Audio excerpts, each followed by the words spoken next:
In Jackson, Wyoming, even with an hourly wage of $25, it's still impossible to rent your own place. The cost of a two-bedroom house is an astonishing $1.5 million. Jackson is known as a playground for billionaires and holds the title of the wealthiest county in the United States. Its per capita income surpasses the second-ranked county by a whopping $100,000. However, it is also the most economically unequal county. Low-income residents are left with two options: living in trailers or staying at shelters that charge $15 per day. Theo, currently working as a cook at a shelter, prepares meals for 30 people every night. Since the rental market upheaval in 2013, Theo has moved 15 times, and rents have increased tenfold since then. In response to the housing crisis, companies began providing dorms for their employees. However, this came at the cost of labor exploitation. Theo, who used to work 40 hours a week, found himself required to work 70 hours.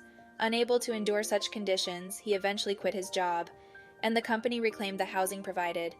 Even living in shelters has its requirements. A full-time job is mandatory. The county's wealth primarily stems from its tax incentives. Jackson does not have personal or corporate income tax, only a 5.36% sales tax. This favorable tax environment has attracted numerous billionaires to settle in the area, allowing them to amass vast fortunes while indulging in exhilarating outdoor activities. However, not everyone benefits from this wealth. Many immigrants, particularly Latinos, who have moved here are trapped in poverty. Rent for a small one-bedroom apartment can reach nearly $3,000. As her lease expires, she must find a way to save $7,000. Despite the exorbitant cost of living, she refuses to leave.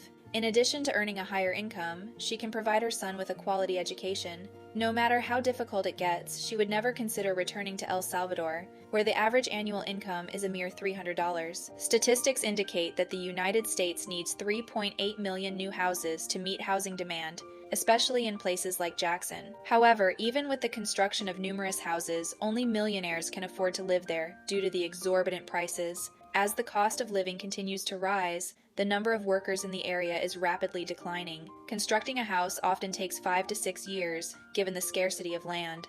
Many affordable housing locations are situated near entertainment facilities, such as this rodeo arena. However, in order to maintain their lavish lifestyles, the wealthy have opposed projects that aim to provide 48 units of low-income housing, resulting in a deadlock that has persisted for years. Jessica, a former leader in the town council, fought against the wealthy to ensure access to housing for residents. Although the project was eventually approved, it came at the cost of her not being re-elected. In her continued efforts to assist residents in finding housing, she even rented out her basement as a place for them to live. So do you want to live here?